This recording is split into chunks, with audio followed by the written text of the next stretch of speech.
Hello po guys, nagbibideo po tayo na may nagbibideo sa atin. Isn't that an excuse? Hindi ko alam kung paano mag-English. Baliw! Ikaw! Ka! Tara din eh. Tara din eh.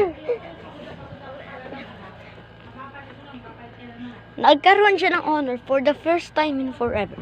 In grade 2. Grade 1, nagkaroon lang siya ng best in sulat.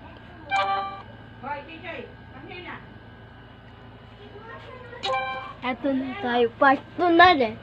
Visit ka part 2. Di ko alam kung may magsasubscribe sa video na to.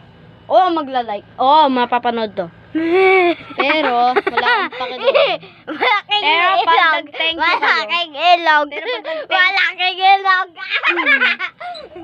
Pero pag nag-subscribe kayo at nag-like, kahit pinanood nyo lang to, Malaking ilog. thank you. Visit ka. Tara din.